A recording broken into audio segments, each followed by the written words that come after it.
యేసుక్రీస్తు ప్రభుచే అమితముగా ప్రేమించబడు దేవుని ప్రేక్షకులు, ప్రభు యేసుక్రీస్తు పవిత్ర నామమున మీ అందరికి కూడా శుభములు.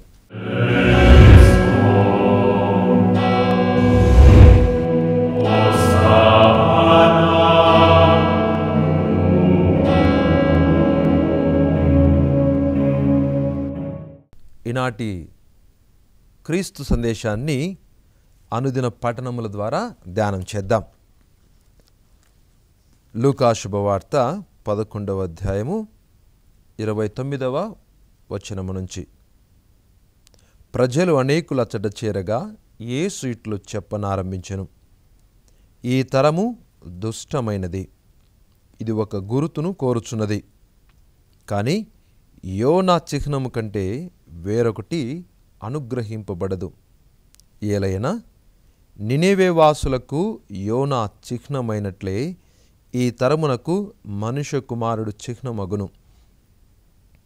తీర్పు రోజున దక్షిణ దేశపు రాణి వీరి ఎదుట నిలిచి వీరిని ఖండించును. ఏలైనా ఆమె సొలొమోను విజ్ఞాన వాక్కులు వినుటకై దిగంతముల నుండి వచ్చెను. ఇదిగో, ఆ సొలొమోను కంటే అధికుడు ఇచ్చట ఉన్నాడు.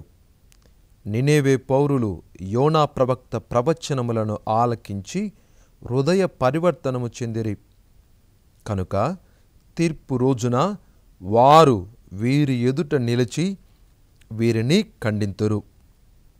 ఇదిగో, యోనా కంటే గొప్పవాడు ఒకడు ఇచ్చట ఉన్నాడు. యేసు ప్రభువుచే అమితముగా ప్రేమించబడు దేవుని బిడ్డలారా, ఈ తపస్కాలము దేవుని చేత మనకు వసగబడినటువంటి కృపాకాలం. ఈ తపస్కాలములో ఉపవాసము, ప్రార్థన, దాన ధర్మాలు అన్నటువంటి పుణ్యక్రియల ద్వారా మనము దేవునికి దగ్గర కావడానికి అనేకమైనటువంటి విధానాలను తిరుసభ మనకు అనుగ్రహిస్తూ ఉంది. ఈ తపస్కాలములో మనము ఆచరించే ఈ పుణ్యక్రియల ద్వారా మారు మనసు పొంది దేవునికి ఎలా దగ్గరవాలో తిరుసభ మనకు నేర్పిస్తూ ఉంది. ఈ మారు మనసు పొందడం, పశ్చాత్తాపం చెందడము అనేది ప్రతి ఒక్క మనిషి జీవితంలో ఎంతో అవసరం. ఈ మారు మనసు కానీ పశ్చాత్తాపం కానీ ఎలా కలుగుతుంది? మొట్టమొదట మారు మనసు మనం పొందాలి అంటే దేవుని యొక్క ప్రేమను గుర్తించాలి. దేవుడు మనకు ఈ లోకంలో మన కోసం చేసినటువంటి త్యాగాన్ని మనం గుర్తించాలి. ఆయన చెప్పినటువంటి మాటల యందు మనము నమ్మకాన్ని ఉంచాలి. ఈనాటి పఠనములో మనం చదివినటువంటి పఠనములో కూడా ఇదే వాక్యాన్ని యేసు ప్రభు స్పష్టం చేస్తూ ఉన్నారు. విశ్వాసం అనేది మనకు ఎంతో అవసరం. ఆయన మాటల మీద మనకు విశ్వాసం అనేది ఎంతో అవసరం. ఈ తరము దుష్టమైనది, ఇది ఒక గుర్తును కోరుచున్నది అని ప్రజలను చూసి ఆయన కోపంతో అంటున్నటువంటి మాటలు ఇవి. కానీ యోనా చిహ్నము కంటే వేరొకటి అనుగ్రహింపబడదు అని యేసు ప్రభు చాలా స్పష్టంగా తెలియజేస్తూ ఉన్నారు. ప్రియ దేవుని బిడ్డలారా, విశ్వాసాన్ని కలిగి ఉండడం, విశ్వసించడం అనేది ఒక క్రియ. విశ్వసించడం అంటే విశ్వాసములో మనము జీవించడము అని అర్థం. ప్రియదేవుని బిడ్డలారా, విశ్వాసం వలన మనకు అనేకమైనటువంటి అద్భుతాలు జరుగుతూ ఉంటాయి. మన జీవితంలో మనము అనుభవిస్తూ ఉన్నాం. కానీ చాలామంది మంచి జీవితాన్ని జీవించడం వలనే నా జీవితంలో దేవుడు అద్భుతాలు చేస్తూ ఉన్నారు అన్నటువంటి భ్రమలో జీవిస్తూ ఉంటారు. దేవుని వాక్యం మనకు ఈ విషయంలో చాలా స్పష్టంగా ఉంది. గలతీయులకు రాయబడిన లేఖ 3వ అధ్యాయము 5వ వచనం. దేవుడు మీకు ఆత్మను ఒసగి మీ మధ్యలో అద్భుతాలు చేయుట మీరు ధర్మశాస్త్రమును అనుసరించుట చేతనేనా లేక విశ్వాసముతో వినుట వలన? పునీత పౌలు గారు గలితీయులకు రాసినటువంటి ఈ లేఖలో అద్భుతాలు మన జీవితంలో జరగడం అనేది దేనివల్ల సాధ్యమవుతుందో స్పష్టంగా తెలియచేస్తూ ఉన్నారు. మన జీవితంలో అద్భుతాలు అనేటివి ముఖ్యంగా దేవుని వద్ద నుండి జరిగేటువంటి కార్యాలు అనేది మనం చేస్తున్నటువంటి మంచి పనుల ద్వారా కానీ లేకపోతే మంచి జీవితాన్ని బట్టి ఆధారపడి ఉండవు. అవి కేవలము దేవుని మీద మనకున్నటువంటి విశ్వాసం మీదనే ఆధారపడి ఉన్నాయని ఆయన తెలియచేస్తూ ఉన్నారు. మన విశ్వాసము ద్వారానే మనం దేవుని చేత దీవించబడుతూ ఉన్నాం. విశ్వాసానికి అబ్రహాము తండ్రి అని చెప్పబడుతూ ఉన్నాడు. మరి ఆయన ఎలా దీవించబడ్డాడు? ఆయన చేసినటువంటి మంచి పనుల వల్ల దీవించబడ్డా లేకపోతే ఆయన జీవించినటువంటి పుణ్య జీవితము ద్వారా దేవుడు ఆయనను ఎన్నుకొని ఆయనను ఆశీర్వదిస్తూ ఉన్నాడా? గలితీయులకు రాసిన లేఖ 3వ అధ్యాయము 8-9 వచనాలలో పౌలు గారు చాలా స్పష్టంగా తెలియజేస్తూ ఉన్నారు. అబ్రహాము విశ్వసించెను కనుకనే దీవింపబడెను, అతని వలననే విశ్వాసము కలవారు కూడా దీవింపబడుదురు. ప్రియదేవుని బిడ్డలారా, ఈ వాక్యం మనకు చాలా స్పష్టంగా తెలియజేస్తుంది. దేవుని యొక్క ఆశీర్వాదమును కానీ ఆయన దీవెనను కానీ మనం పొందాలంటే ఈ లోకములో మనకు కావలసినది దేవుని మీద విశ్వాసం, ఆయన మీద నమ్మకం, ఆయన శక్తి మీద మనకు నమ్మకం ఉండాలి, ఆయన మాటల మీద మనకు నమ్మకం ఉండాలి. ఆ నమ్మకాన్ని మనం ఏర్పరచుకున్నప్పుడు దేవుని యొక్క కృపను, ఆ దీవెనను మనం సమృద్ధిగా పొందగలుగుతూ ఉన్నాం. ఆయన యొక్క సహాయాన్ని మనం పొందగలుగుతూ ఉన్నాం. మనము అబ్రహాము జీవితాన్ని గమనించినట్లయితే దేవుని చేత పిలవబడక మునుపు అబ్రహాము గొప్పగా జీవించినట్లు ఎక్కడ కూడా రాయబడలేదు.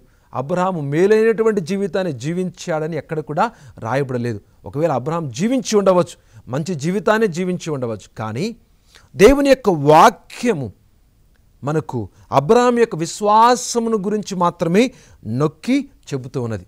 అబ్రహాముకు దేవుని మీద ఉన్నటువంటి విశ్వాసం గురించి మాత్రమే నొక్కి చెబుతూ ఉన్నది. ఆ విశ్వాసము ద్వారానే దేవుని చేత అబ్రహాము ఎన్నుకోబడుతూ ఉన్నాడు, దేవుని చేత అబ్రహాము దీవించబడుతూ ఉన్నాడు. ఆ విశ్వాసం వలననే అబ్రహాము తన జీవితాన్ని మేలైనదిగా, నీతిమంతమైనటువంటి జీవితముగా మార్చుకోగలుగుతూ ఉన్నాడు. అందుకే వాక్యములు మనకు రాయబడుతుంది, అబ్రహాము తన విశ్వాసం వలన నీతిమంతునిగా పరిగణించబడెను. ప్రియదేవుని బిడ్డలారా, ఈ నమ్మకము, విశ్వాసము ప్రతి మనిషి కూడా కలిగి ఉండాలి. దేవుని మీద నమ్మకం ఉండాలి, రెండవదిగా మనుషుల మీద కూడా నమ్మకం అనేది ఉండాలి. ఈ నమ్మకమే మనిషి యొక్క జీవితాన్ని నిలబెడుతుంది. ఈ నమ్మకమే, ఈ విశ్వాసమే మనిషి జీవితాన్ని సంతోషమైనటువంటి జీవితంగా మార్చగలుగుతూ ఉంది. నమ్మకం లేనటువంటి జీవితం, విశ్వాసం లేనటువంటి కుటుంబంలో రోజు కూడా దుఃఖకరమైనటువంటి రోజులు వాళ్ళు అనుభవిస్తారు, వేదనకరమైనటువంటి రోజులను వాళ్ళు అనుభవిస్తూ జీవిస్తారు. భార్యాభర్తల మధ్య నమ్మకం లేకపోతే ఆ కుటుంబ జీవితం నరకముతో సమానం.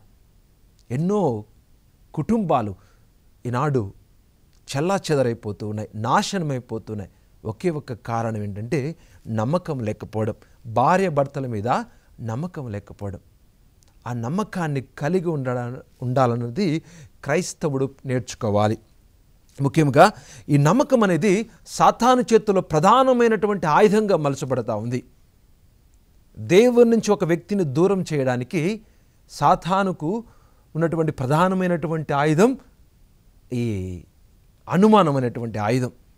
మనం ఆది కాండంలో చూస్తూ ఉన్నాం, ఏదెను తోటలో ఏవా ఆదాములు ఇద్దరు కూడా సంతోషముగా జీవిస్తున్నటువంటి సమయంలో, సంతోషముతో దేవునితో మాట్లాడుతున్నప్పుడు, దేవునితో కలిసి తిరుగుతున్నప్పుడు, ఇది సహించలేనటువంటి సాతాను దేవునికి మనిషికి మధ్య అగాధాన్ని కలగచేయడానికి సాతాను ఎంచుకున్నటువంటి ఆయుధం అనుమానం.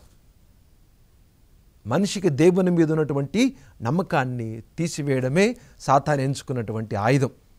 ఇక్కడ మనం వాక్యములో గమనించాలి, ఆదికాండం 3వ అధ్యాయం 1వ వచనములో సాతాను ఆదాము దగ్గరకు వచ్చి ఏవ దగ్గరకు వచ్చి అడిగినటువంటి ఆ ప్రశ్న, వారి మనసులో అనుమానాన్ని కలుగచేసేటువంటి ప్రశ్న, తోటలో ఉన్న ఏ చెట్టు పండును తినరాదని దేవుడు మీతో చెప్పెనట నిజమేనా?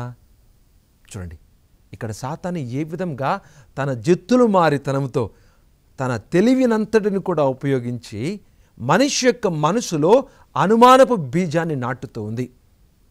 ఇక్కడ సాతాను మనిషిని డైరెక్ట్గా అడగడం లేదు, దేవుడు నిన్ను ఆ పండును తినవద్దన్నాడు కదా అని అడగడం లేదు. కానీ మనిషికే దేవుని మీద అనుమానము కలిగే విధంగా తన మాటల గారడిని ఉపయోగించి మనిషి యొక్క మనస్సులో ఈ అనుమానపు విత్తనాన్ని నాటుతూ ఉంది. దేవుడు నిన్ను తినవద్దని చెప్పాడంట కదా, నిజమేనా? చూడండి, ఎంత జిత్తులు మారి తనముతో సాతాను మనిషి యొక్క మనస్సులో అనుమానం అనేటువంటి ఆ విత్తనాన్ని నాటుతూ ఉంది. ఈ ప్రశ్న వినగానే ఆదాము మనస్సులో అనుమానం కలుగుతూ ఉంది. దేవుడు నాకు నిజంగా చెప్పాడా, లేక నేను భ్రమపడ్డానా? ఈ పండును తినవద్దని, ఈ చెట్టుకు కలిగే పండును తినవద్దని దేవుడు నిజంగా నాకు చెప్పాడా, లేకపోతే నేను నాకు భ్రమ కలుగుతూ ఉందా అన్నటువంటి అనుమానము ఆదాము మనస్సులో కలుగుతూ ఉంది. దేవుని బిడ్డలారా, చాలా కుటుంబాలలో సాతాను ఇదే విధమైనటువంటి అనుమానం అన్నటువంటి ఒక విషపు బీజాన్ని నాటి భార్య భర్తలను విడదీస్తూ ఉంది. ఇదే విధమైనటువంటి అనుమానపు విత్తనము నాటి కుటుంబాలను విడదీస్తూ ఉంది. కుటుంబాల మధ్య గోడలు నిర్మిస్తూ ఉంది, అడ్డు గోడలు నిర్మిస్తూ ఉంది. నాకు తెలిసినటువంటి ఒక డాక్టరు తన కుటుంబ జీవితం విచ్ఛిన్నమైన తర్వాత ఆయన నాతో మాట్లాడుతున్నటువంటి విధంగా ఉంది. ఫాదర్, నేను నా భార్య ఇద్దరము కూడా సంతోషంగా జీవించేటువంటి వాళ్ళం. మేము మంచిగా ప్రార్థన చేసేటువంటి వాళ్ళం, దేవుని మీద నమ్మకం కలిగి జీవించేటువంటి వాళ్ళం. కానీ నా భార్య గురించి ఇతరులు చెడుగా చెప్పడం నాతో మొదలుపెట్టారు. వారు చెప్పేటువంటి మాటలు విని నేను నా భార్యను అనుమానించడం మొదలుపెట్టాను. నిజానికి నా భార్య చాలా మంచిది, ఆమెకు నేనంటే చాలా ప్రేమ. నన్ను తప్ప ఇంకొక ఎవరిని కూడా ఊహించుకోవడం కూడా నేను ఆలోచించలేను. కానీ ఇతరులు నా భార్య గురించి చెడుగా చెప్పడం ద్వారా ఆమె మీద నాకు అనుమానం కలిగింది. ఆ అనుమానమే పెనుపూతమై మా మధ్య అగాధాన్ని సృష్టించింది. ఈరోజు నేను నా భార్యతో కలిసి జీవించడం లేదు. నా భార్య నా ప్రేమను ఒప్పుకోవడం లేదు. ఆమె నా ప్రేమ మీద నమ్మకాన్ని కోల్పోయింది.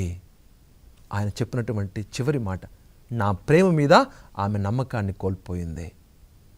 ఎక్కడైతే నిజమైన ప్రేమ ఉందో అక్కడ అనుమానం అనేది ఉండదు. పౌలు కొరింథీయులకు రాసిన మొదటి లేఖ 13వ అధ్యాయం 7వ వచనంలో చెబుతున్నారు, నమ్మకపోవడం అనేది ప్రేమించకపోవడంతో సమానం. మరి మనం దేవుని నమ్ముతూ ఉన్నామా? నిజమైనటువంటి విశ్వాసం అంటే ఏంటి? ఒక చిన్న విరామం తీసుకొని తర్వాత వచ్చి దేవుని వాక్యాన్ని తిరిగి ధ్యానం చేద్దాం.